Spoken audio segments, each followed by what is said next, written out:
અરે અરે ભાઈ, તું ક્યાં જઈ રહ્યો છે નળ બંધ કર્યા વગર? અહીંયા જુઓ, નળ પાસે કેટલું પાણી વહી રહ્યું છે. બંધ કરો આને ભાઈ. હા સોરી. બુંદ પણ તમે કેવી રીતે? હા, હું બુંદ. મારે હંમેશા બાળકો સાથે વાત કરવા માટે જીવિત થવું પડે છે, જેનાથી હું તેમને પાણી વિશે જાણકારી આપી શકું કે પાણીની બચત કેટલી જરૂરી છે. હા, મારા ટીચરે પણ કહ્યું હતું કે મારે નળ ચાલુ ન રાખવો જોઈએ. હા રાજુ, પાણી કિંમતી છે, આપણા જીવન માટે ખૂબ જ જરૂરી છે. એવી કેટલીક જગ્યાઓ છે જ્યાં રોજિંદા કામો માટે પણ પાણી આસાનીથી મળતું નથી. હું તને બતાવું છું. આ રાજસ્થાનનું એક ગામ છે. આજુબાજુ રેતી જ રેતી છે અને ખૂબ જ ગરમી છે. આવી જગ્યાને રણ કહે છે. અને ખબર છે, અહીંયા પાણીની ખૂબ જ અછત રહે છે. ત્યાં જુઓ, ગામની મહિલાઓ માટલું અને ડોલ લઈને જઈ રહી છે. તને ખબર છે રાજુ, તે ક્યાં જાય છે? પાણીની શોધ માટે. નજીકમાં આવેલી વાવમાંથી તે પાણી લેવા માટે જાય છે. વાવ એટલે શું?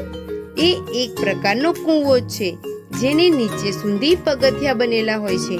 આ વર્ષે વરસાદ ખૂબ ઓછો પડ્યો છે, એટલે વાવ પણ સુકાઈ જવા આવી છે. રેતીમાં ચાલવું ખૂબ જ કઠિન છે રાજુ. પગમાં છાલા પડી જાય છે. સાથે સાથે ગરમ રેતીની હવા પણ સહન કરવી પડે છે. વાપરવા જેટલું પાણી એકઠું કરવામાં પણ ખૂબ જ સમય લાગી જાય છે. અમુક સમયે સરકાર રેલવે દ્વારા પાણીની સગવડ કરતી હોય છે. ત્યારે ગામવાળા પોતાની ઊંટ ગાડી લઈને ટ્રેન સુધી પહોંચે છે અને જેટલું બને તેટલું પાણી ભરીને ઘરે લાવે છે.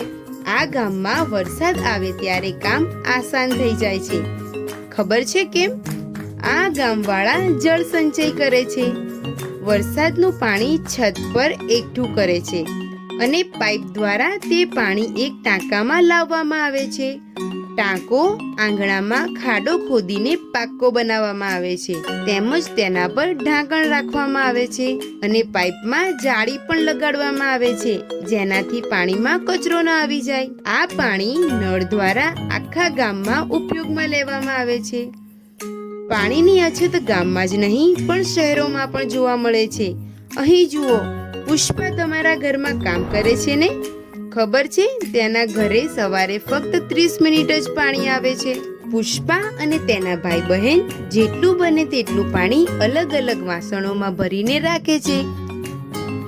પછી આખો દિવસ નહાવા માટે, પીવા માટે અને ખાવાનું બનાવવા માટે તે પાણી વાપરે છે.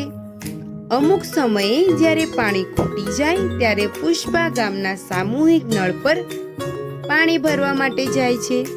ત્યાં ખૂબ જ લાંબી લાઈન હોય છે અને બધાને પોતાના નંબર માટે રાહ જોવી પડે છે. અરે સાચી વાત છે. પાણી જેવી જરૂરિયાત વસ્તુ માટે લોકોને કેટલી મહેનત કરવી પડે છે. હા રાજુ, તે માટે પાણીની બચત જરૂરી છે. હવે કહે કે તું શું શું કરીશ પાણી બચાવવા માટે? સૌથી પહેલા હું નળ ક્યારેય ચાલુ રાખીશ નહીં.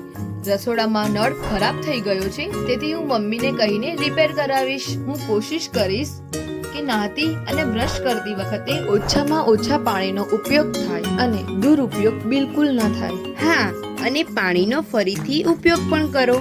પાણીથી ફળ અને શાકભાજી ધોયા પછી તે પાણીને છોડમાં નાખી શકો છો.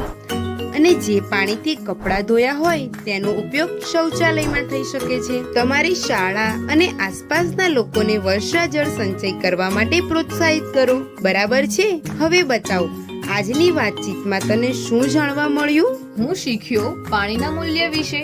ભારતમાં એવા ઘણા બધા ગામ છે જ્યાં પાણી ભરવા માટે લોકોને દૂર સુધી જવું પડે છે. અમુક શહેરોમાં પાણી અમુક સમય સુધી જ આવે છે, માટે તેમને પાણી ભરીને રાખવું પડે છે.